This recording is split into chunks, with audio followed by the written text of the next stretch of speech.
The first time Cora Harper walked into the town of Dusty Creek, Texas, in the spring of 1882, she knocked over a barrel of dried beans, tripped on the boardwalk step, and sent a man's hat sailing into the horse trough, all within the span of about 4 minutes. She stood in the middle of Main Street with beans scattered around her boots, and mud splashed up the hem of her traveling dress, and she pressed her lips together in that determined way she had when she was refusing to be embarrassed, even though the heat rising in her cheeks told a different story entirely. She was 22 years old, had traveled 200 miles by stagecoach from San Antonio, and she had exactly $11 to her name, a worn leather satchel, and a letter of recommendation from a schoolteacher in Bixar County that called her enthusiastic, but notably avoided the word skilled. She had come to Dusty Creek because the advertisement in the San Antonio newspaper had said the town needed a seamstress, and Cora Harper could sew. She could sew beautifully, as a matter of fact. It was the only thing her body seemed to cooperate with entirely, because the moment she put needle and thread in her hands, the clumsiness that followed her everywhere else in the world simply stopped. Everything else in life, however, was a different matter. She was retrieving the beans one by one from the dirt when she heard a voice above her. "You need a hand with that." She looked up, and the sun was bright behind him, so she had to squint.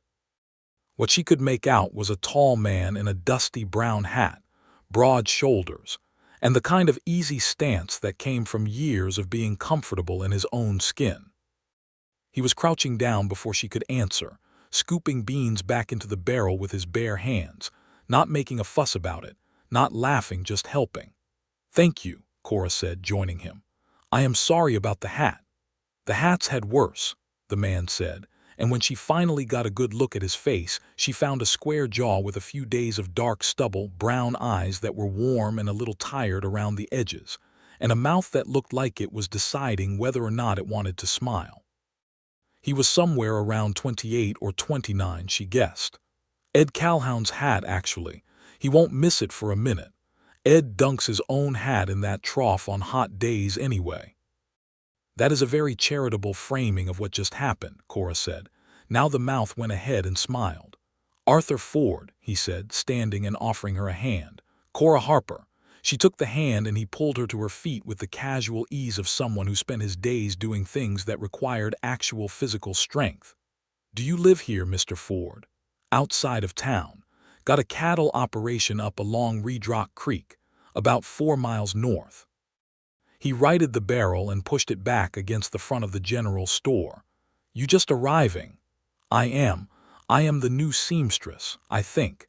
If Miss Blandette at the dry goods store still wants one after she sees what just happened." "Clara Blandette's been trying to get a seamstress in this town for 2 years, Arthur said. "She'd hire you if you arrived on horseback with your hat on fire. You'll be fine." Cora laughed, and it surprised her because she had been nervous all morning and laughter had not felt close. "You are very reassuring, Mr. Ford." "Just honest," he said, picking up her satchel, which had slid 3 feet away during the bean incident. He handed it to her with a slight tilt of his hat. "Welcome to Dusty Creek, Miss Harper. Mind the step there when you go up to Clara's shop. It's got a loose board." She watched him walk away down the street, back straight, spurs making that soft metallic sound against the packed earth, and she thought that this town might not be so terrifying after all. Clara Blandette was exactly as Arthur had described, in spirit at least. She was a small, energetic woman in her late 40s with iron-gray hair and quick dark eyes that missed nothing. And when Cora arrived at the dry goods store with beans still in the folds of her skirt, Clara simply looked her over, asked to see a sample of her stitching, and within 10 minutes had offered her a wage of $4 a week, a room in the back of the shop, and first use of the sewing machine that had arrived from Cincinnati just 3 weeks earlier. "Can you do alterations, repairs, and new garments?" Clara asked. "Yes, ma'am." "Corsets?" "Yes, ma'am." "Fancy dress work? We get ranching families who want something nice for holidays and weddings." "That is actually what I love most," Cora said honestly.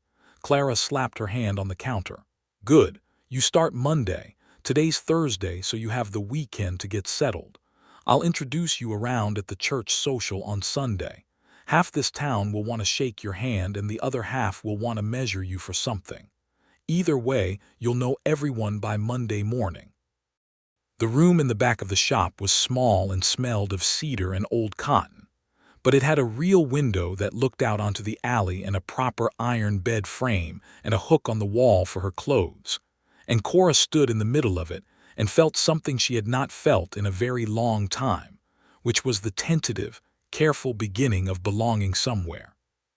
She had grown up in San Antonio, the daughter of a schoolteacher father and a mother who had died when Cora was 12, and she had spent the next 10 years being the girl who cared for her father's house, who made all her own clothes out of necessity, who learned to sew with a ferocity that was really about control, about having one domain in the world where her awkward body did not embarrass her.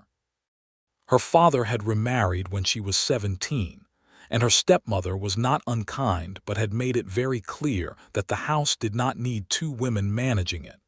And so Cora had slowly, year by year, redirected herself toward the idea of making her own way. The advertisement in the newspaper had felt like a door opening.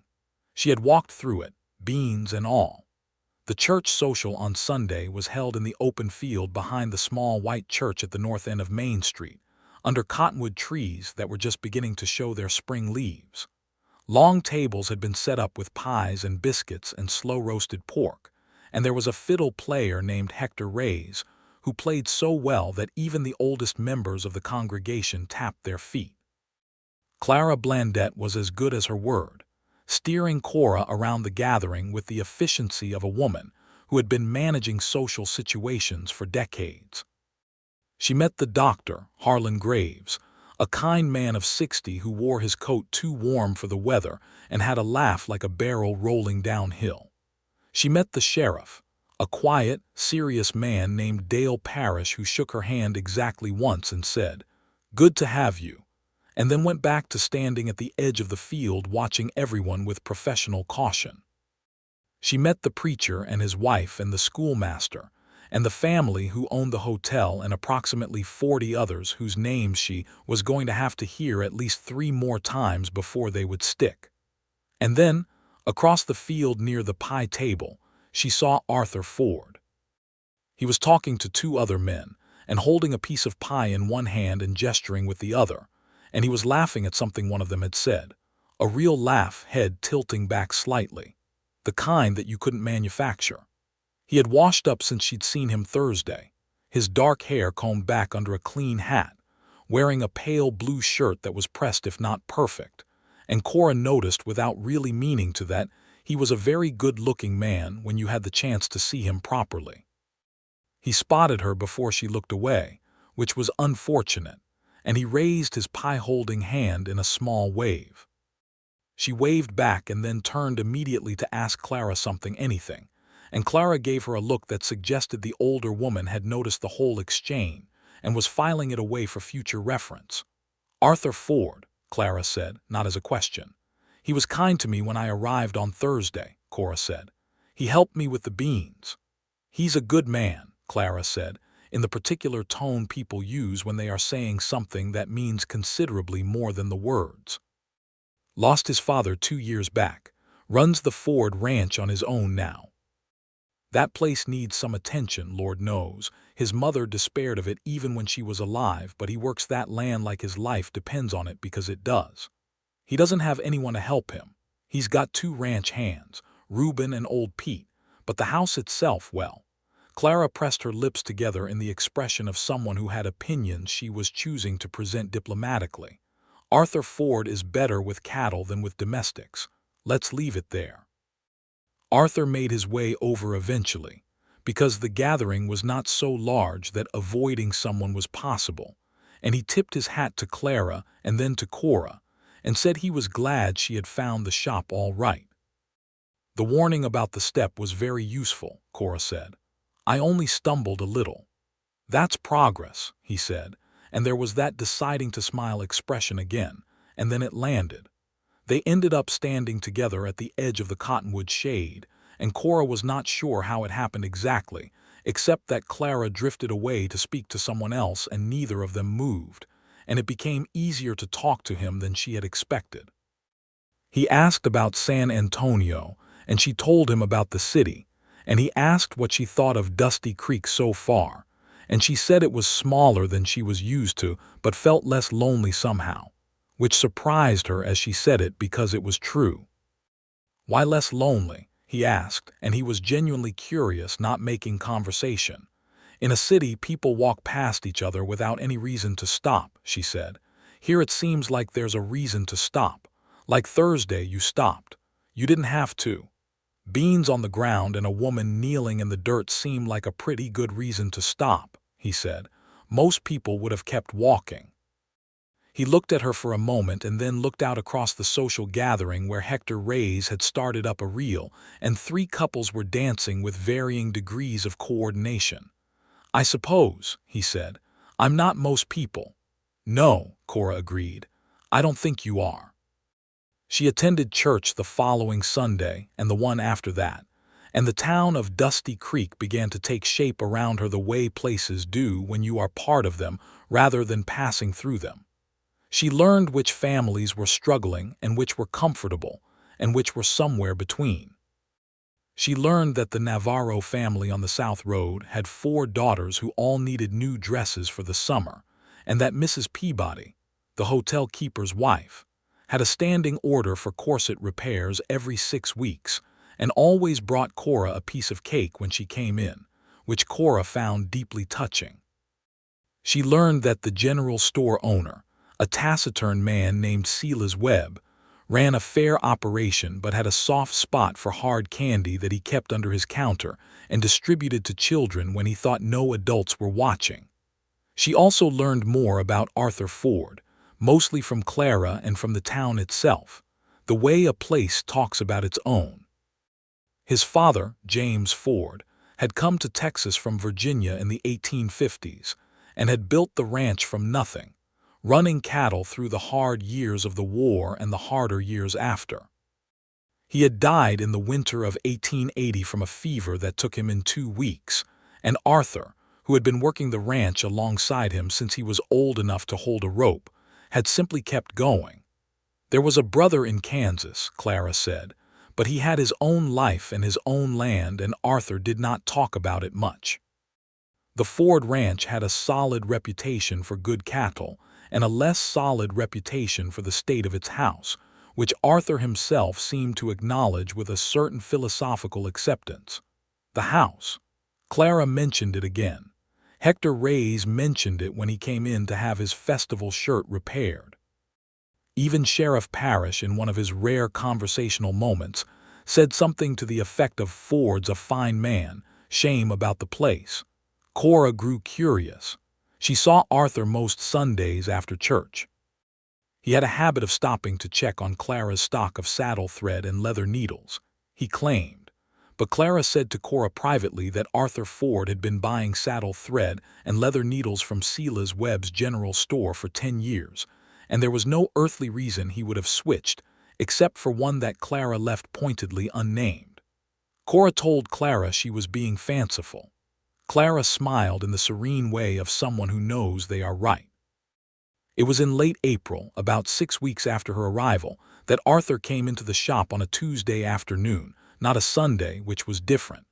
He took off his hat as he came through the door, and Cora was behind the counter doing alterations on a pair of trousers for one of the Navarro girls, and she looked up and felt something shift in her chest, a small but undeniable internal event. "Mr. Ford," she said, "did you need something?" "I have a request," he said. He turned the hat in his hands, which she had learned was something he did when he was slightly uncertain about something. "And you are absolutely allowed to say no." "All right," she said carefully. "There's a spring celebration out at the Callaway Ranch in 2 weeks," he said. "The Callaways do it every year, all the ranching families, some of the town folks. Dinner outside, dancing, that kind of thing." He paused. "I was wondering if you'd be willing to come with me, as my guest." Cora set down the trousers. She looked at him. He was standing very straight and looking at her with an expression that was trying to appear casual and not entirely succeeding, and it was that tiny crack in his composure that undid her reserve, because a man who was entirely comfortable would not have tried so hard to look comfortable. "I would like that," she said. He exhaled. "Good," he said. "Good. I'll come by at 5 on Saturday the 14th. "I'll be ready," she said. He put his hat back on and turned toward the door and then turned back. "Do you ride?" he asked. Cora considered this. "I have ridden," she said, which was technically accurate. She had been on a horse perhaps 4 times in her life, none of them distinguished experiences. "I'll bring the wagon," he said, reading something in her careful answer. He was already smiling when he turned away. She spent the next 2 weeks quietly fretting about the Callaway Ranch celebration in the way. She always quietly fretted about situations where her body might fail her in front of people whose opinions she had begun to care about. She also, while quietly fretting, made herself a new dress from a blue cotton Clara had gotten in the last supply shipment, a good honest blue that she knew suited her, with a fitted bodice and sleeves that were practical enough for a ranch gathering but pretty enough for dancing, and she put careful work into every seam. The Saturday of the 14th came warm and clear, the kind of Texas spring day that made you understand why people moved here and never left. Arthur arrived at 5 with the wagon as promised, wearing his good shirt again, and when Cora came out in the blue dress, his expression did something that made the 2 weeks of quiet fretting entirely worthwhile. "You look very well, Miss Harper," he said, which was, for Arthur Ford, something close to poetry. The Callaway Ranch was 12 miles out, and the drive took just over an hour, long enough for the sun to turn everything gold and for the conversation to find its own rhythm. He asked about her week, and she told him about Mrs. Navarro coming in with all 4 daughters at once, which had been like trying to hem in a hurricane. He told her about a fence section that had come down and the resulting 3-hour argument between 2 of his cattle and a neighbor's mule. "Who won?" she asked. "The mule," he said, without hesitation. "Mules always win. The cattle are still confused about it." She laughed, and the evening air was warm, and the horses were steady, and Cora thought she could not remember the last time she had felt this quietly content. The Callaway celebration was everything a ranch gathering in Texas in 1882 was supposed to be. Long tables loaded with beef and cornbread, and 3 kinds of pie, lanterns strung between the cottonwood trees as the evening came on. Hector Ray's playing again alongside a man with a banjo, and another with a washed-up bass. The Callaway family were generous hosts, the kind of people who made everyone feel as though their presence was the most welcome thing that had happened all week. Arthur introduced her around, his hand at the small of her back guiding her through the crowd, a warm and steady pressure that she was aware of with a specificity that seemed disproportionate to something so small. She met the Callaways and the Mendozas and several families whose names she vaguely recognized from church, and everyone was kind and curious in the open, unguarded way of people who lived far enough from others that new company was genuinely appreciated rather than socially negotiated. And then came the dancing. Hector and his companions swung into a reel and the crowd opened up, couples moving together with the particular joy of people who had been working hard for weeks and had been given permission to stop for one evening. Arthur held out his hand and looked at her. "I should warn you," Cora said. "Warn me," he said. "I am not a good dancer. I am not," she said, searching for the right word, "coordinated at all. I tend to step on things, feet primarily." He kept his hand out. "I've had horses step on my feet," he said. "You can't be worse than a horse. That is a genuinely low bar, Mr. Ford. Come dance with me, Miss Harper." She took his hand. She was not wrong about her dancing. She stepped on his left foot twice within the first 30 seconds and once narrowly missed his right, and she knocked an elbow into his forearm on a turn that went slightly wrong, and she was starting to say something apologetic when he simply laughed, not at her, but at the whole glorious mess of it, and pulled her closer so she could follow his lead rather than guess at it, and something about that adjustment made it work. because when she stopped trying to do it right on her own and let herself follow him. The dancing was suddenly easy. They danced 3 times before the evening was done, and somewhere between the second and the third, she stopped worrying about her feet and started just being there with him. In the lantern light with the music and the warm Texas dark around them, and Arthur Ford looked at her in a way that she felt from her collarbone to her knees, and neither of them said anything about it because they did not need to yet. On the drive home, the stars were enormous overhead, and she fell asleep against his shoulder somewhere around the 8-mile mark, which was embarrassing, except that she did not know it had happened until she woke up and they were pulling up to the dry goods store, and his shoulder was warm and solid, and she had not been startled awake but had surfaced gradually, comfortable, and the first thing she thought was that she had not been that relaxed in years. "I apologize," she said, sitting up. "Don't," he said simply. He walked her to the door and took off his hat and said he had had a very good evening. She said she had as well. He put his hat back on and walked back to the wagon, and she stood in the doorway watching him until he turned the corner at the end of Main Street, and then she went inside and sat on the edge of her bed and put her hands in her lap and understood with perfect clarity that she was in serious trouble. Clara knew, of course. Clara had known before Cora did. She said nothing for 3 days, which was an act of restraint that Cora deeply respected, and then on the 4th day she simply said, "He's a good man, Cora," while they were sorting thread spools by color, and Cora said, "I know," and that was the whole conversation, and it was enough. Arthur came by on the following Tuesday, and then Thursday, and then the next Saturday, each time with some reasonable pretext that they both understood was a pretext. He brought in a bridle strap that needed a stitch. He wanted to ask Clara about a bolt of fabric for a saddle blanket. He had a question about whether the shop carried a particular shade of brown thread. On the Saturday, he brought 2 jars of peach preserves that one of his ranch hands, Old Pete, had put up the previous fall and was insisting be given away before the summer heat made them turn. "Old Pete sounds like a very generous man," Cora said, accepting the preserves. "Old Pete told me I should use them as an excuse to come by," Arthur said, and then looked faintly startled at himself for having said it. Cora set the jars carefully on the counter and looked at him. "Well," she said, "you can tell Old Pete that the excuse worked."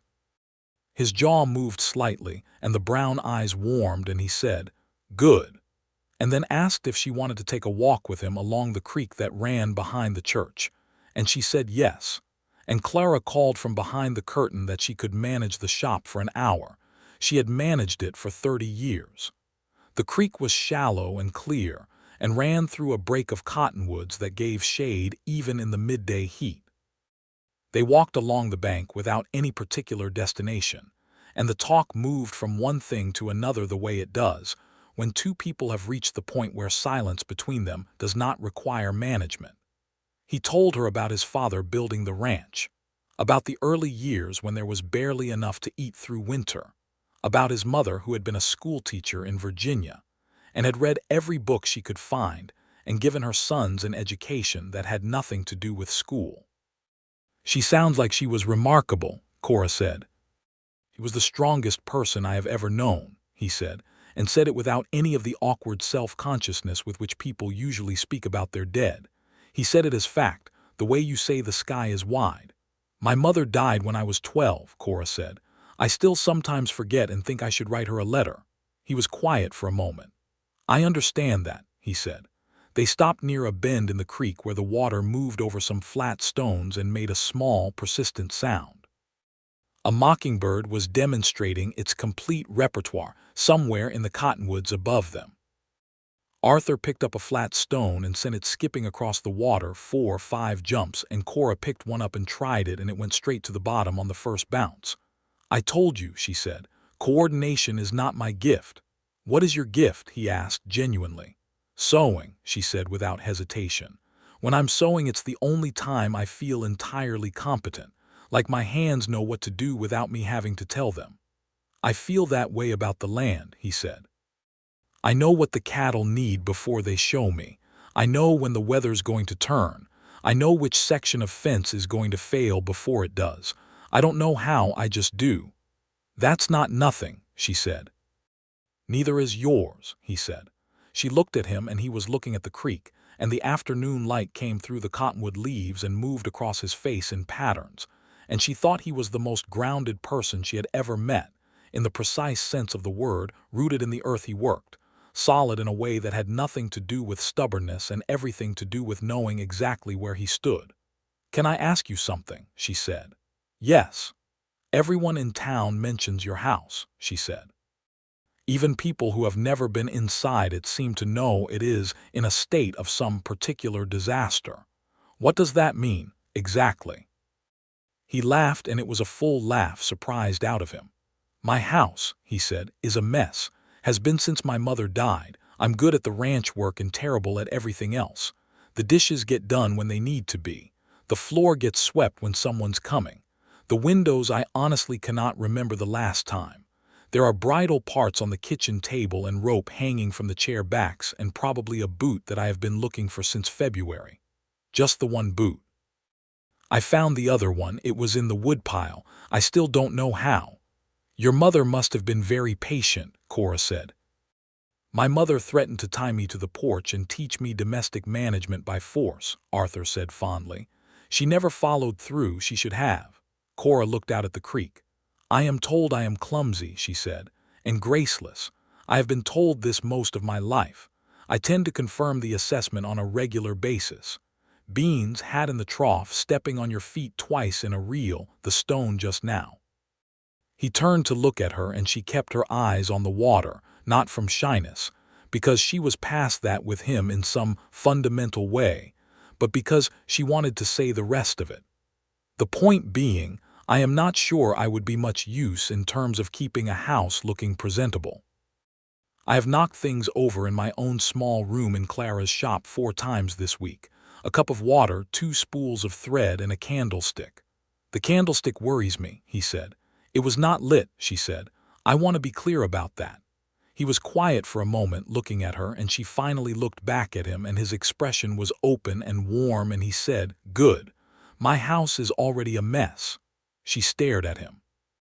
He said it simply, without any attempt at poetry, as a plain declaration of fact that was also somehow the most romantic thing anyone had ever said to her.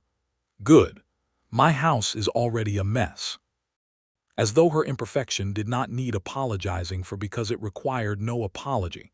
As though she was welcome exactly as she was, beans and trough hats and sunken stones and all.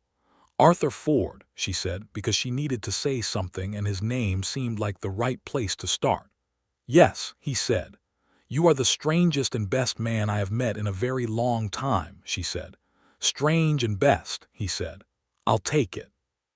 He reached over and took her hand where it rested against her skirt slowly, giving her every opportunity to move it, and she did not move it. His hand was large and rough-worked and warm, and he held hers in that careful way that large, strong people sometimes handle something they do not want to break. And they stood there by the creek in the cottonwood shade with the mockingbird going through its entire repertoire for the second time, and the water talking over the flat stones, and that was how it began, as cleanly and quietly as anything in her life had ever begun. May turned to June in the way Texas springs always turn to Texas summers, which is to say with very little warning and a great deal of conviction. The heat came down on Dusty Creek like a hand pressed flat, and the shop's small room became considerably less comfortable, though Cora had grown up in San Antonio and knew how to manage the heat, sitting near the window in the evenings with the cross breeze, and taking the largest part of her sewing work to the table by the open door in the mornings before the sun got serious.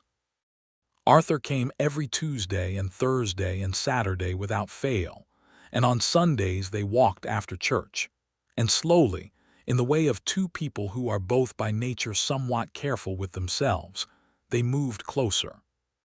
He brought her small things, not extravagant, not gestures designed to impress, just the small attentions of a man who was paying close attention. A branch of wild plum blossom cut from the tree near his gate because he'd known she'd admired the tree when she'd mentioned, 3 weeks earlier, that she'd seen plum trees in bloom from the stagecoach window and thought them beautiful.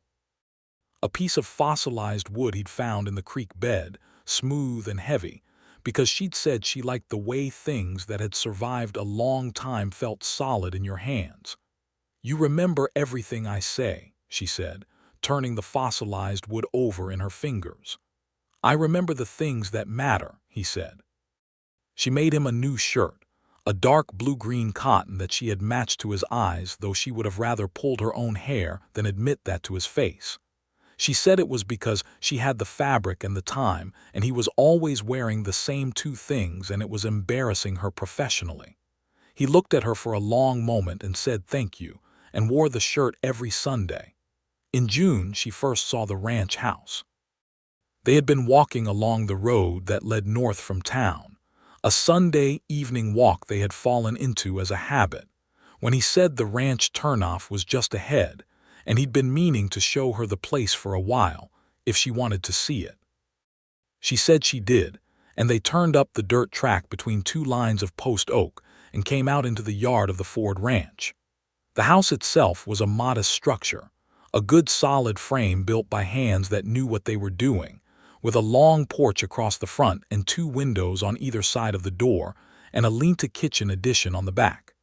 It faced west, which meant the sunsets were straight on, enormous burning Texas sunsets that would have made any house look magnificent. The land around it was well kept in the way working ranch land is kept, fences in good order, the stock pen solid, the water trough full and clean. But the house. She stood on the porch and looked through the open door and understood in a comprehensive and immediate way what everyone in town had been referring to. There was a rope coiled on the kitchen table. There were 3 different pairs of boots, none of them paired with their own match, distributed between the sitting room and what she could see of the kitchen. There was a bridle, as advertised, on the table beside the rope. There were coffee cups, 2 of them, sitting on the windowsill apparently waiting to be washed or remembered. There was a pile of papers on the chair seat nearest the door. There were saddle blankets draped over the back of the settle. There was a hat, which was not the hat Arthur was currently wearing, hanging from the lamp. The floor had been swept in the near past, but not the very near past. Arthur was watching her take all of this in with an expression of philosophical acceptance. "You weren't exaggerating," Cora said. "I don't exaggerate about my failings," he said. "I find it's more efficient to just present them directly." She walked in and picked up the coffee cups from the windowsill and looked around for somewhere to put them and found the wash basin and put them there. She moved the papers from the chair to the table, stacking them neatly. She picked up the unmatched boots and matched them by process of elimination and set them by the door. "You don't have to do that," he said from the doorway. "I know," she said, and went on doing it, because it was something to do with her hands while she processed the feeling that had walked in the door with her, something warm and strange that she couldn't name quite yet, except that it had something to do with the word home. Old Pete came in from the barn that evening, a weathered man of about 60, with a face like territory that had been rained on many times and had the character to show for it. He shook Cora's hand and said she was a sight better than the last person Arthur had brought home, which had been a stray dog that had eaten one of Pete's boots. "Just the one?" Cora asked. "He started on the second, but I caught him," Pete said. "The dog, not Arthur, though honestly it was close." Reuben was younger, early 20s, dark and quiet with a quick, shy smile, and he tipped his hat to Cora and went back to his work, which seemed to be the natural expression of his personality. Arthur made coffee, and it was very strong and slightly wrong, and Cora drank it without complaint, which seemed to please him more than any compliment she could have given. She helped him find the February boot, which had migrated to the shelf behind the door, possibly the result of some long-ago frustrated throwing incident that Arthur could not specifically recall. The look on his face when she held it up was worth every minute of the search. "The woodpile theory has been disproved," she said. "I cannot explain that shelf," he said. I have no memory of putting it there. I have days like that, she said. Usually they involve something broken. On the walk back to town in the blue summer evening, he held her hand the whole way, and they did not talk much, and it was one of the finest evenings of her life. July came, and with it a run of weddings, because summer was wedding season in ranch country, and Cora found herself working from dawn to late evening on gowns and alterations, and two particularly demanding bridesmaids' dresses for the Hooper wedding that nearly ended her belief in the possibility of human cooperation. She sewed through the heat with total focus, and the work was beautiful, and she was proud of it, even when the Hooper bridesmaids changed their minds about the neckline 3 times. Arthur came less often during the busiest stretch because she had told him honestly that she was drowning in work, and he respected that the way he respected all practical realities, completely and without resentment. He sent old Pete in once with a pie from the woman who came to cook at the ranch twice a week, a Mrs. Delgado, who made pies the way an artist makes paintings, with total commitment to excellence. Cora ate 2 slices at the workbench and felt considerably better about the world. On the Sunday when the Hooper gown was finally done and delivered, Arthur arrived with the wagon, and she asked where they were going, and he said nowhere specifically. Just out. Just the open country, and she climbed up onto the wagon seat without asking anything else because, after 2 months, she trusted his judgment about what she needed. He drove out along the Redrock Creek Road and turned off into the open prairie, where the summer grass was tall and yellow, and the sky was so large it seemed to curve down at the edges. He stopped the wagon near a low rise, and they sat there with the horses standing easy and the grasshoppers going and a red-tailed hawk circling in enormous lazy loops overhead, and Cora closed her eyes and let the sun rest on her face. "Better," he said. "Much," she said. He was quiet for a moment, and then he said, "I want to ask you something." She opened her eyes and looked at him, and the hawk was still circling, and the grass moved in a slow current of wind. "I've been thinking about this for some weeks," he said, "and I'm not a man who generally takes a long time to say what he means, but this particular thing I wanted to be certain about before I said it." He looked at her directly, as he always did when something was important. "I want you to know that I am not asking because of habit or because it's the expected thing or because I'm lonely, because there are people who ask for all those reasons, and I'm not doing that. I'm asking because I think about you when you're not there, and I think about you when you are there, and I want very much for there to be considerably more times when you are there. And when I imagine my life in the years ahead, you are in it in a way that seems to me to be permanent." Cora's heart was doing something complicated, and she let him finish. "I am asking you to marry me, Cora Harper," he said. "I am asking you honestly, and I will not be devastated if the answer is not what I'm hoping for, but I will be disappointed in the specific way of a man who knows what he wants and was told no, which I think is a reasonable thing to admit." She looked at him for a long time. The hawk made another loop, the grass moved, the horses breathed. "You have bridal parts on your kitchen table," she said. "I know," he said. "And I have knocked over 3 things in your house in the times I've visited, and I once stepped on old Pete's foot coming in from the porch, and I dropped a jar of preserves and it broke on your floor. I was there for all of those," he said patiently. "And you are asking me to marry you anyway," she said. "Because of those, not anyway," he said, and the simplicity of that nearly wrecked her entirely. "Yes," she said. He exhaled, slow and complete, the breath of a man who had been holding something and was now allowed to put it down. "Yes," he repeated. "Yes, Arthur Ford," she said. "I will marry you." He reached over and put his hand against her face, just his fingers along her jaw, and looked at her in a way that required no further words, and then he kissed her. And it was the kind of kiss that is not trying to prove anything, just honest and sure and warm, like the man himself. They were married in September. Clara Blandette organized most of it, as Clara organized most things, with the cheerful efficiency of a woman who was delighted to have been right about something she had known since the second Sunday in April. The wedding was in the small white church, and the preacher performed the ceremony in the late afternoon when the heat had begun to ease, and the light came through the church windows in long golden bars across the floor. Cora wore the dress she had made herself, an ivory cotton with fine lace she had ordered special from a shop in San Antonio, with a fitted bodice and a full skirt that moved well when she walked, and she had taken every care with it in the way she took care with work she loved. She was told afterward by Clara and Mrs. Delgado and approximately 15 others, absolutely beautiful, and while she was not a woman given to excessive vanity, she thought they might be right, or at least that the dress was. Arthur stood at the front of the church in a dark coat she had not seen before and his good hat, and he watched her walk up the aisle with an expression of such open, unguarded feeling that it made several of the older women in the congregation reach for their handkerchiefs.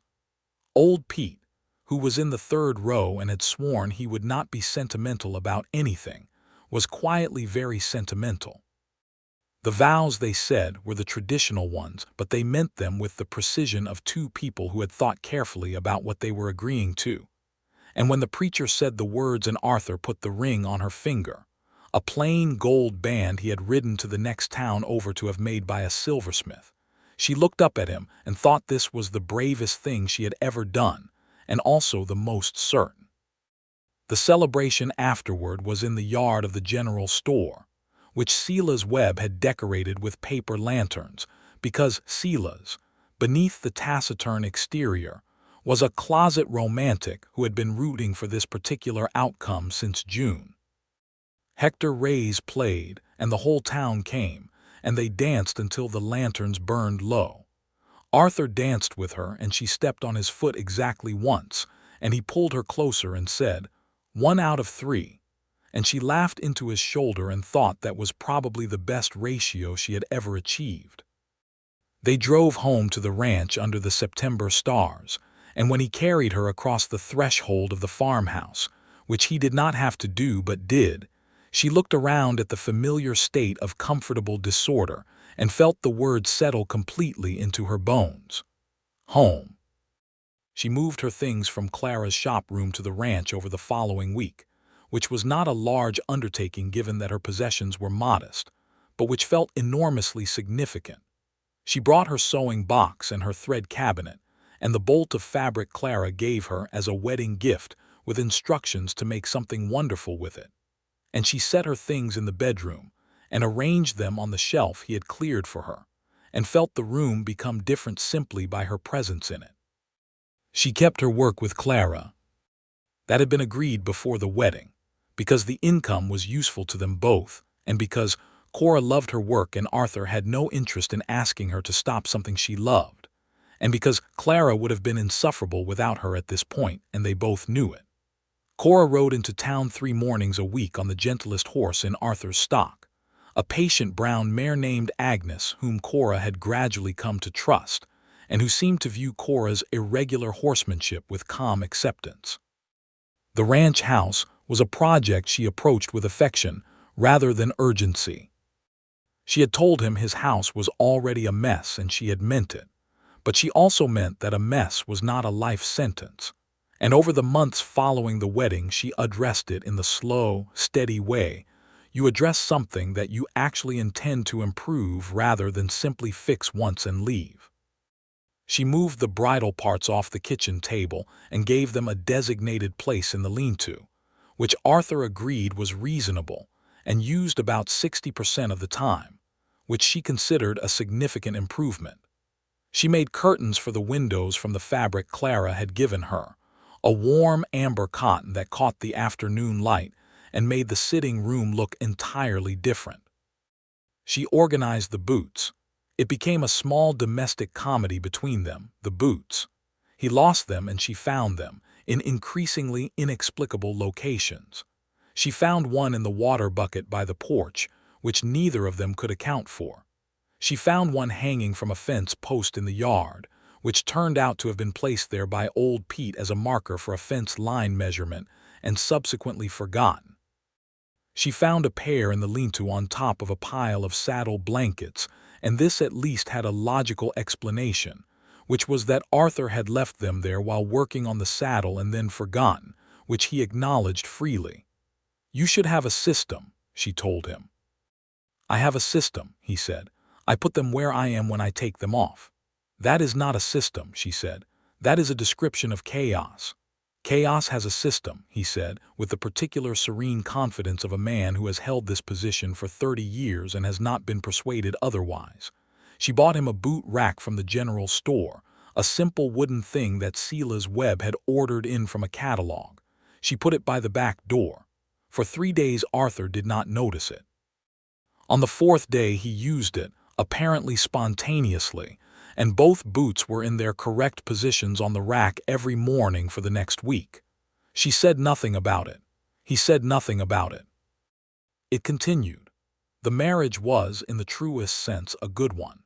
Not good in the uncomplicated way of people who have no difficulties, but good in the way of two people who actually see each other and keep choosing each other when they do. There were days the ranch work exhausted him past conversation, and he sat in the kitchen with his coffee, and she sat with her sewing, and they were quiet together in a way that required no management. There were days her work went wrong, or the ride to town left her frustrated, or she knocked something important off the workbench and broke it and felt the old defeated feeling, and he would find her wherever she was and just be there, not with solutions unless she wanted them, just steady and present. He was better at patience than she was, in general. She was better at small domestic management and at reading people's feelings, which was useful in a town the size of Dusty Creek, where social dynamics were a contained and important world. She helped him navigate a dispute with a neighboring rancher in the spring of 1883, a man named Gideon Walsh, who had a legitimate grievance about a water access question, and an illegitimate determination to be disagreeable about it. Cora had met Walsh's wife at church and had noted the woman's softness and her husband's stubbornness, and had suggested gently that the solution was to invite the Walshes to dinner and let the wives of the two ranches become friendly before the ranchers themselves tried to negotiate. Arthur had looked at her for a moment and then said, "You are a great deal more clever than the situation requires." "The situation requires exactly this much clever," she said. She cooked, and Walsh's wife brought a pie, and the four of them had dinner. And by the end of the evening, Walsh and Arthur had settled the water access question with handshake and mutual good feeling. Walsh's wife and Cora became genuine friends, meeting for tea in town every few weeks and writing letters during the seasons when the road between the ranches was difficult, and this friendship lasted for the rest of their lives. The winter of 1883 was hard, the kind of hard that made the older residents of Dusty Creek quiet in a particular way that meant they were remembering harder winters still, and counting their blessings while they did it. The cold came fast in November and stayed serious through February, and the ranch work became a sustained effort of keeping cattle alive and water flowing and fences standing. Arthur was outdoors more hours than not, and Cora kept the house warm and had food ready when he came in and helped with the accounting, which she had discovered a considerable aptitude for, possibly because it was another domain where her hands did exactly what she told them. It was in the winter, in January of 1884, that she told him she was pregnant. She told him at the kitchen table in the morning, with coffee between them and the fire going and frost on the outside of the window, and she watched his face go through 3 or 4 things very quickly, beginning with complete stillness and ending with something that was past happiness into territory she did not have a precise name for but recognized as the same thing she felt. "Cora," he said, and stopped. "I know," she said. He stood up and came around the table and crouched down beside her chair and took both her hands in his and looked at her for a long moment without saying anything, and then he said, "You are remarkable," which was not what she expected. "I have not done anything remarkable yet," she said. "The remarkable part is ahead." "You're remarkable right now, sitting in this kitchen telling me this," he said. "Everything after this is also going to be remarkable, but right now, this moment, I want you to know that." She put her forehead against his, and the fire snapped in the grate, and outside the frost was thick on the glass, and she thought she was going to cry, not from sadness but from the pure full weight of the moment, and she let herself. He held her for a long time. They told Clara first, because Clara was family in every meaningful sense, and Clara wept openly and immediately and without embarrassment, and then pulled herself together and said she had opinions about the new baby blanket fabric she'd been saving since September because she'd known this was coming. Cora said Clara could not possibly have known that. Clara gave her the look of a woman who knows things. They told old Pete, who said nothing for approximately 10 seconds and then said, "Well, good," and then went out to the barn and could be heard not crying while checking on the horses for an unusually long time. Reuben grinned his quick shy grin and said congratulations and then went back to work, because that was Reuben. The pregnancy was, as Cora privately said to Clara, consistent with her general character, which meant it was eventful. She was sick in the mornings for the first 4 months with a thoroughness that felt disproportionate to any reasonable biological purpose, and she knocked things over more than usual, possibly because her center of balance was rearranging itself, and possibly because she was Cora Harper, and this was simply how things worked. She broke a chamber pot in the 3rd month, which in any other household would have been a significant problem, and in theirs was absorbed with philosophical calm. She dropped a full dinner plate in the 5th month, and the sound of it shattering made her cry, not from the plate but from the general accumulation of the day. And Arthur came in and found her in the kitchen with shards of earthenware around her feet, and sat down on the floor next to her, and stayed there until she felt better, which was not the most dignified image of a Texas cattle rancher, but was, she thought, one of the finest things she had ever seen a person do. The baby came in September of 1884, exactly 1 year after the wedding, which Arthur said was either a remarkable coincidence or evidence that the universe had a sense of narrative symmetry, and Cora said she was in no condition to discuss narrative symmetry at that particular moment, please. Dr. Harlan Graves was there and Clara, and the delivery was long and difficult in the way that first deliveries often are, but it was not dangerous, and at the end of it Cora lay exhausted and triumphant in the bed. She shared with Arthur and held a small, red-faced, thoroughly opinionated boy. "He's loud," Arthur said from the side of the bed, looking at his son with an expression that managed to be simultaneously overwhelmed and completely certain. "He gets that from me," Cora said. "You're not loud," Arthur said. "I knock things over. Babies cry." "Same energy," she said, and Arthur laughed, and the baby, apparently objecting to the laughter, increased his volume by 30%. And Dr. Graves, gathering his bag at the door, said in 40 years of practice he had never seen a more appropriate introduction. They named him James for Arthur's father. James Ford was, from his earliest days, exactly the child you would expect of these two particular people. He had Arthur's brown eyes and Cora's determination, and an entirely independent set of opinions about when he wished to sleep and eat and make his views known to the household. He crawled early and walked early and had, by the time he was 14 months old, knocked over nearly as many things as his mother, and arranged them in locations that were even less explicable than the boot in the water bucket.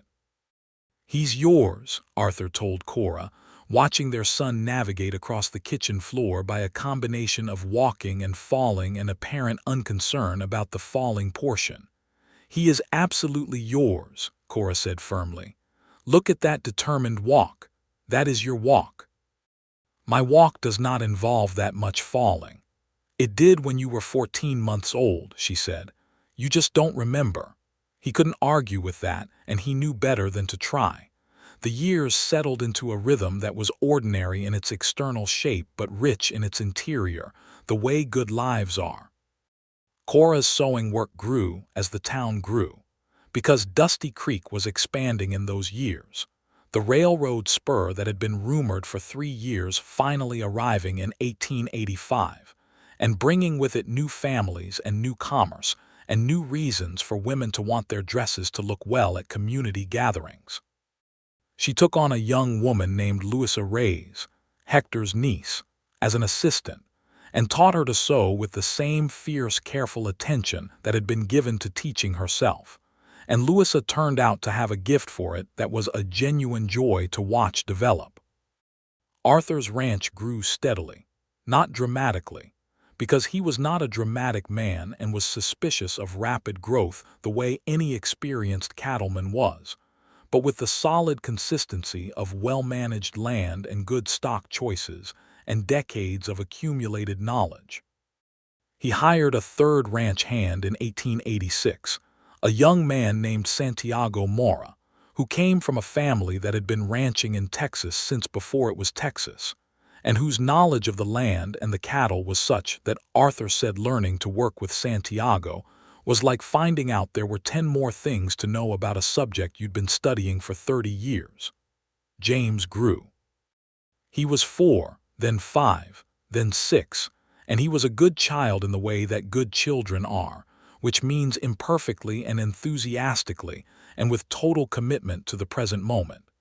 He helped his father with small ranch tasks with the gravity of a man doing important work. He came to the shop in town and sat under Cora's workbench while she sewed and played with spools of thread and asked questions at the rate of approximately 1 per minute, which was tiring but also evidence of a mind that was operating well. He knocked things over with a proficiency that was clearly genetic. In the summer of 1887, when James was nearly 3, and the Texas heat was doing its annual impression of a furnace with opinions, Cora sat with Arthur on the porch one evening and watched the sunset paint the sky in the colors that had made her love this particular piece of land from the first time she had seen it, and she said, "I want to have another." He looked at her. "Another," he said. "Baby," she said, "unless you meant something else." "I didn't mean anything else," he said. He was quiet for a moment, looking at the sunset. "I was going to say the same thing. I was just waiting for the right moment." "This seemed like the right moment," she said. "It's a very good sunset," he agreed. Their second child was born in March of 1888, and she was a girl with Cora's dark hair and Arthur's brown eyes, and an expression in her first minutes of life that managed to suggest she was already assessing the situation and forming conclusions. They named her Eleanor, for Arthur's mother. She was quieter than James had been as an infant, but no less certain of her needs, and where James knocked things over energetically, Eleanor would sit and study an object with great concentration before attempting anything involving it, which suggested she had gotten a quantity of her father's careful patience to go alongside her mother's determination. James was fascinated by her with the particular intensity of a 4-year-old who has been the center of the universe and is now encountering a new occupant of that position and is not entirely sure how to feel about it. He hovered near her. He brought her things. He announced her existence to the horses, the chickens, and old Pete with equal formality. Old Pete, who had not been sentimental about James's birth and had then been very sentimental about it in private, was openly, completely sentimental about Eleanor within the first 5 minutes and made no effort to pretend otherwise. He said she looked like Arthur's mother, which made Arthur go still for a moment in the way he did when something hit him solidly, and then nod and say yes, he thought so too. By 1889, the Ford Ranch house looked, from the outside, much as it always had, solid and modest and facing its west sunset with the porch across the front, and the post oak standing in a line along the track. Inside, however, it had become, under the slow, patient work of years, the house of a family rather than a bachelor's frontier operation. There were curtains in the windows, the amber cotton replaced at some point with a heavier weave in green and gold that Cora had made in the evenings of the previous winter.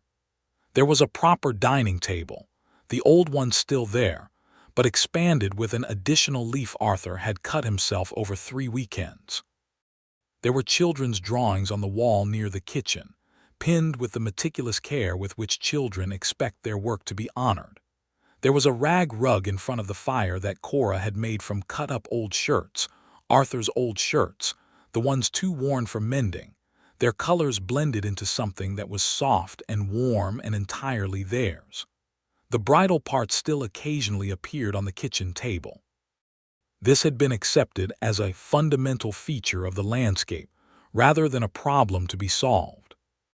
Cora would move them to the linta when she needed the table, and Arthur would put them back eventually, and neither of them mentioned it because some things are not worth mentioning, and some things are simply the specific shape of a specific person, and you love the shape.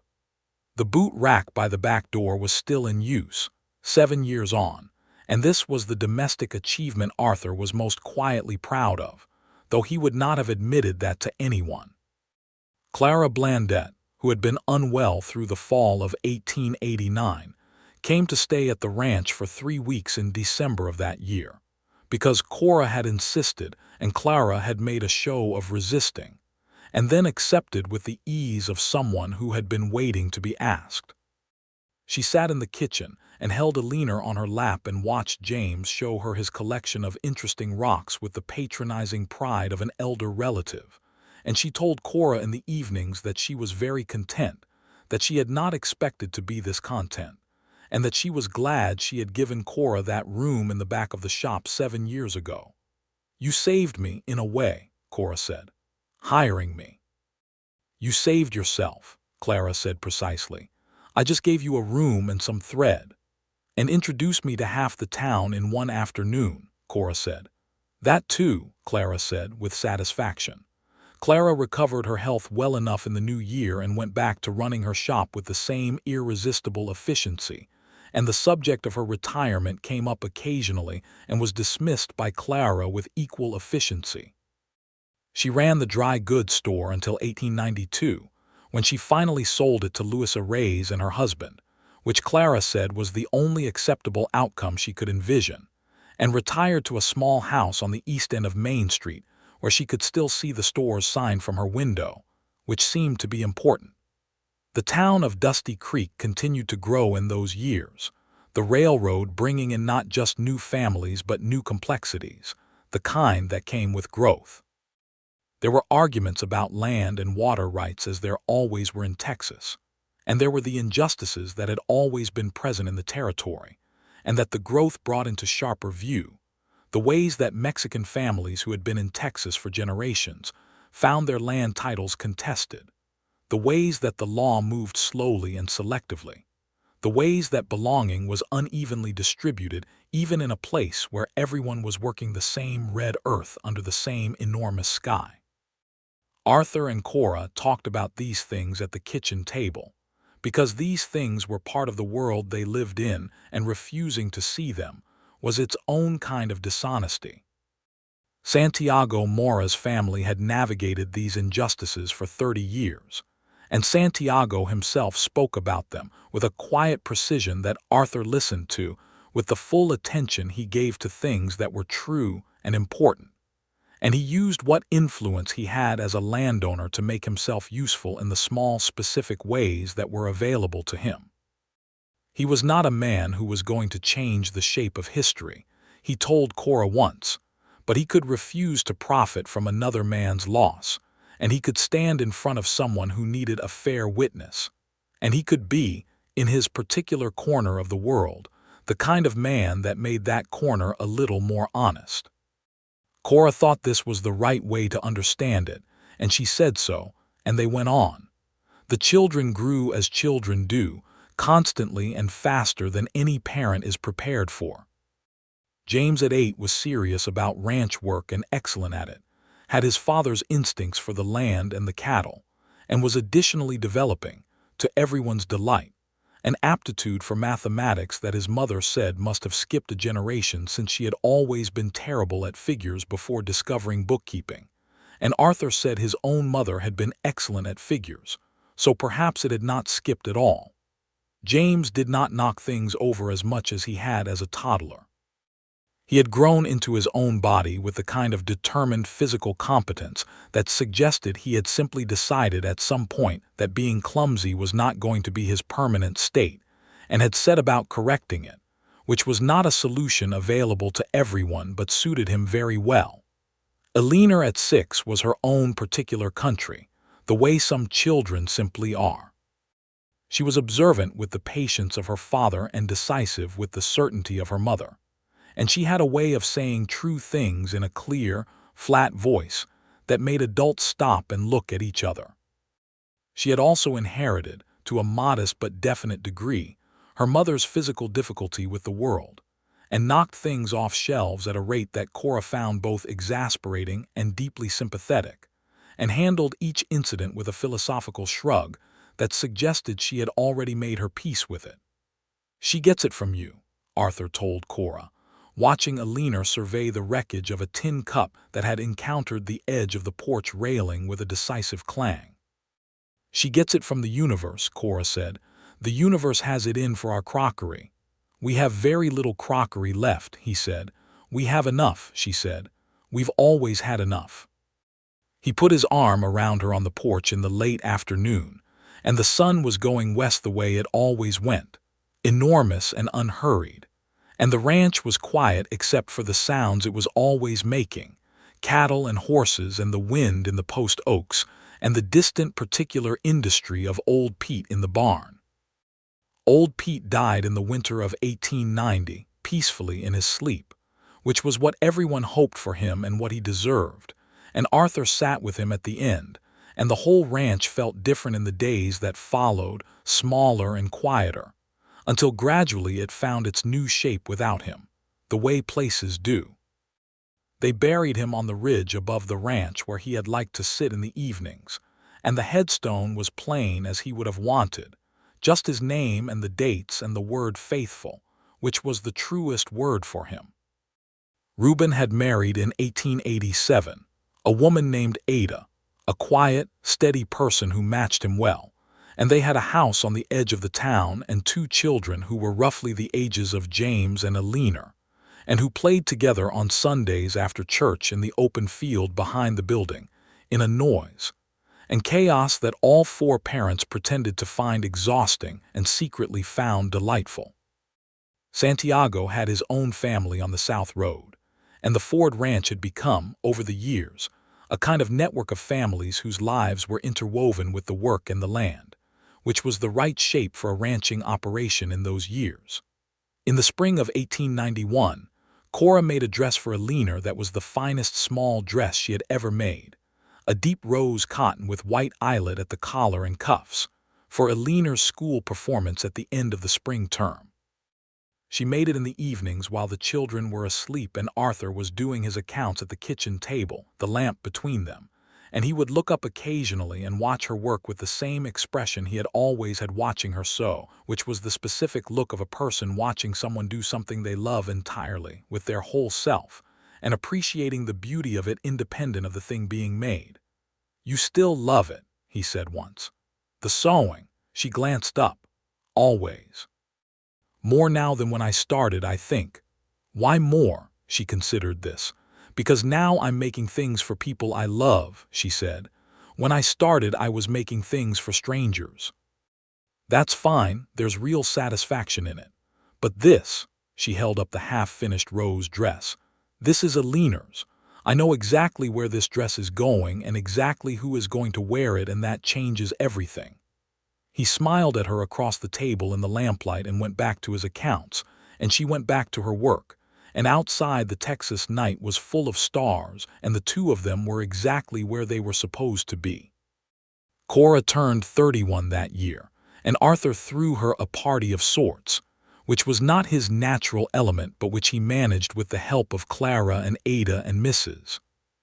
Walsh, who between them could organize a celebration for 500, and frequently wished they had the opportunity.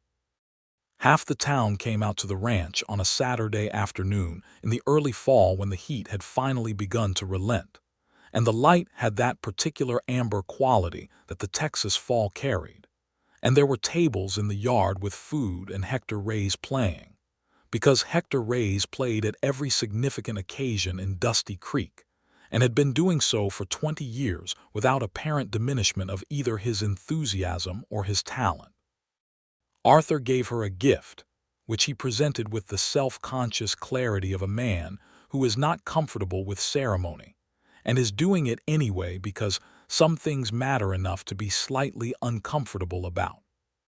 It was a sewing box, not just any sewing box, but one he had made by a woodworker in the next county, with her initials inlaid in the lid and interior compartments fitted exactly to the dimensions of her most used tools, thread holders and needle cases, and a small drawer for the fine work scissors she kept wrapped in chamois.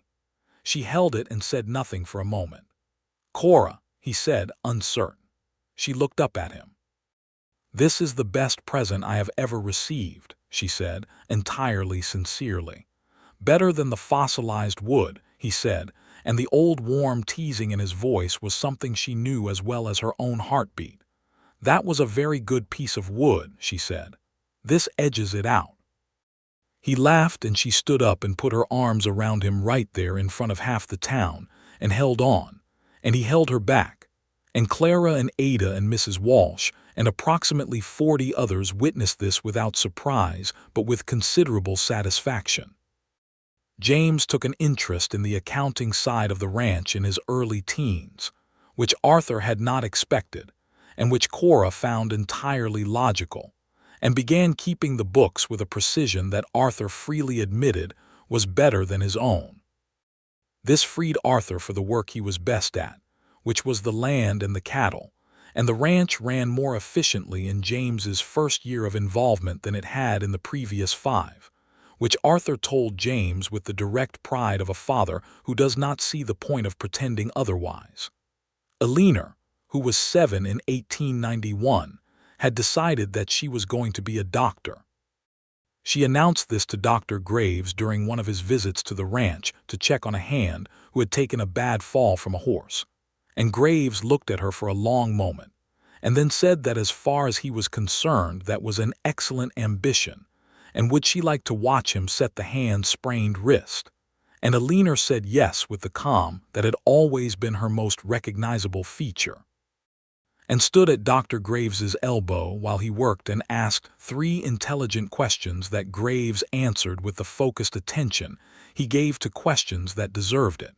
He told Cora afterward that the girl had a mind for it, if the ambition held. Cora said it would hold. She knew her daughter. In the fall of 1892, Cora sat at the kitchen table one morning while Arthur was out at the south pasture, and James was at school and Eleanor was at school, and the house was quiet for the first time in what felt like a long while, and she looked around at the curtains and the rug and the children's drawings still pinned to the wall, and the boot rack by the back door with both of Arthur's boots on it, correctly positioned, and the small pot of wildflowers Eleanor had picked and put in a tin cup on the windowsill, and the sewing box on its shelf, and the coffee cups drying on the rack by the wash basin, and the bridal part that had appeared on the kitchen table sometime in the past 2 days and would be moved to the lean-to at some point and probably come back, and she felt something that was not exactly describable, but was the complete and quiet version of happiness, the one that does not announce itself because it does not need to. She thought about the woman who had stepped off a stagecoach in this town 10 years ago with $11, and a letter that called her enthusiastic, and a lifetime of being told she was clumsy and graceless. And she thought about who that woman was now, and the distance between those 2 people was not a distance of transformation, but of arrival, because she had always been this person. She had simply needed to find the place where this person was allowed to exist completely. A man had crouched down beside her on a dusty street and helped her pick up beans without making her feel small about it, and had looked at her when she told him her failings and said the exact right thing. "Good, my house is already a mess," and she had known then, even if she had not said so, that this was going to be her life. She had been right. She heard the horse coming up the track and stood and put the coffee back on for him, because he would be wanting it. He always did after the morning work, and she heard his boots on the porch step and then on the porch boards, and the door opened, and he came in bringing with him the smell of the land and the morning air, and he hung his hat and saw the coffee starting on the stove and looked at her across the kitchen. "Good morning," he said. "Good morning," she said. He came and stood beside her at the stove and looked out the kitchen window at the yard and the post oaks and the wide Texas sky beyond, and she put her hand in his because it was there and warm and hers. They stood there for a while, in the house that had been a mess and was still in certain specific ways a mess and was also home, in the morning that was just a morning and was also everything, and the coffee worked itself up toward ready on the stove, and the boots were on the rack by the back door, both of them, and outside the sky was enormous and blue, and the land they had worked and loved for a decade spread out under it with the patient permanence of land that has been properly cared for, and Cora Harper, who was now Cora Ford, who had been clumsy and graceless all her days and had been loved for it rather than in spite of it, thought that this was a very fine way to live, and went on living it. Eleanor did become a doctor, in the way that certain people become what they are always going to become, not dramatically but with total inevitability. She studied for it against the considerable social resistance of the 1890s and the early 1900s, and she did it with the flat, calm, certain manner that had been hers since she was 6 years old, surveying a dropped tin cup on the porch. And she practiced medicine in Dusty Creek alongside Dr. Graves until he retired, and then independently for 20 years after, and she was very good at it. She was also, as an incidental feature of her specific personhood, prone to knocking things over at a rate that her patients found either alarming or reassuring depending on their temperament, and she handled it each time with the philosophical shrug that she had first displayed at age 6, and which had clearly been a foundational life choice. James ran the Ford Ranch with the same devoted competence he had shown at 14 handling the accounts, and he married a woman named Ruth in 1905, a schoolteacher's daughter from the next county who had red hair and strong opinions, and matched him in the way that Arthur and Cora had always hoped for their son, not perfectly, because perfect is not the right ambition, but essentially, in the way that matters over a long time. They had 3 children, 2 boys and then a girl, and the first boy James brought to the ranch house when he was 3 days old and laid in Arthur's arms, and Arthur looked at the face of his grandson and had the same expression he had worn when James himself was born, the overwhelmed and completely certain look, and Cora stood beside him and pressed her face against his shoulder. "You're crying," Arthur said. "I am not," she said, which was entirely untrue. "You are," he said, "and it's fine." She was. It was. The years went on in the way that good years go, not without difficulty because no years are without difficulty, but with the steady accumulating richness of a life that has been properly lived in good company. They aged as people who work outdoors age, not badly, with the weather and the work written in their faces in ways that were character rather than deterioration. Arthur's dark hair went gray at the temples first, and then more broadly, and he wore it the same way he had always worn it, which was combed back under the hat and not thought about beyond that. Cora's dark hair stayed dark longer than she expected, and when it finally began to lighten she wore it the same way she had always worn it, which was practically and with as little ceremony as possible. They kept the habit of the creek walk, or a version of it, through all the years. The cottonwoods had grown enormous, and the mockingbird had been replaced by several generations of subsequent mockingbirds, who all seemed to feel the same obligation to demonstrate their repertoire at full volume on Sunday afternoons. The flat stones for skipping were still there, and Arthur could still make a stone go 4 or 5 hops, and Cora could still mostly sink hers on the first bounce, though she had a triumph once in 1897 of 3 consecutive hops, which she considered one of the genuine physical achievements of her adult life. Arthur stood on the bank with his arms crossed and watched the 3 hops with the expression of a man witnessing something that required reassessment of fundamental assumptions. "3," she said. 3, he agreed. I am going to remember that for the rest of my life, she said. So am I, he said, and he did. The evening walks became morning walks in the years when the evenings were needed for other things, and then some seasons they were only Sunday walks, and then in the years when their legs were not what they had been, they sat on the porch instead and watched the same sky from the same direction. And the talk was the same, everything and nothing. The particular conversation of two people who have said the important things so many times that the words themselves are not required anymore. Old Pete's grave on the ridge above the ranch had wildflowers growing around it in the spring and summer, because Alina had planted them when she was 8, and they had naturalized into the hillside and came back every year without being asked. This seemed right. Pete had been that kind of man. Reuben and Ada's children grew up and had children of their own, and the Sunday afternoons after church in the field behind the building expanded across generations, until there were people playing there who had never known a time when the Fords and the Garcias and the Moras were not connected, in the way of families who have shared work and table and trouble for long enough, that the distinction between them had become more ceremonial than real. Cora continued to sew until her eyesight made the finest work difficult, which was later than she expected and later than anyone around her expected. And when she stopped doing the close detail work, she moved to teaching it. And there were 3 generations of women in Dusty Creek who had learned their craft from her, or from someone she had taught. And the quality of the needlework in that town was something people noticed when they came from other places. Clara Blandette lived to be 84, which Cora thought was entirely characteristic, because Clara had the constitution of someone who had simply decided that the things the world offered were interesting enough to keep showing up for.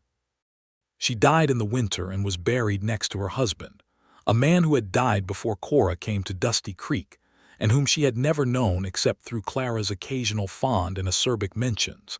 And at the service Cora sat with Arthur and held his hand and thought of that first Sunday afternoon in the cottonwood shade, and Clara steering her around the gathering with the efficiency of a woman who already knew how things were going to go. She had always known. That was Clara. And then there was an evening in the early fall, many years after the beginning of everything, when the light was the particular quality that early fall has in Texas, warm and slightly slanted, and Cora and Arthur sat on the porch as they had sat on that porch for 30 years and more, and the post oaks were turning the first color at the tips of their leaves, and James was in the south field with Santiago's son Miguel, who had taken over for his father with the same deep knowledge of the land. And Alina was in her office in town with the brass plate on the door that said Dr. E. Ford, M.D., in letters that still gave Cora a precise small pride every time she passed it. The grandchildren were somewhere around the yard, the noise of them a particular frequency that had become as natural to the evenings as the grasshoppers. Arthur was looking at the sunset with the patient appreciation he had always given it, and Cora had her mending in her lap because her hands were not comfortable without something to do, and the boots were on the rack inside the door, correctly positioned, and the bridal part that had appeared on the kitchen table 3 days ago had not yet been moved to the lean-to, and probably would not be for another few days, and this was entirely fine. She looked at the side of his face, the jaw that still had its square line though softer now, the brown eyes watching the western sky.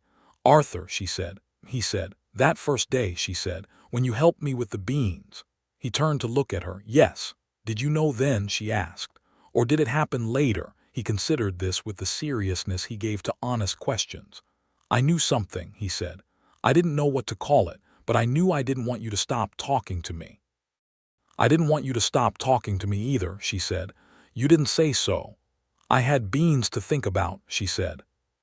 He smiled, and it was the smile that had been deciding to happen all those years ago on a dusty street in Dusty Creek, and had been happening ever since, and would go on happening for as long as there was something to smile about, which she intended to be a very long time.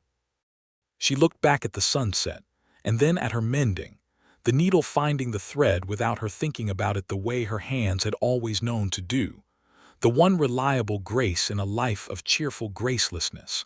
And the light went west the way it had always gone, unhurried and enormous, over the ranch that had been a mess and had become a home, over the land that had been worked and loved into something permanent. Over the two of them sitting in the evening in the accumulated warmth of everything they had built and chosen and kept. And the world was very good, and they were very good in it, and that was how it was.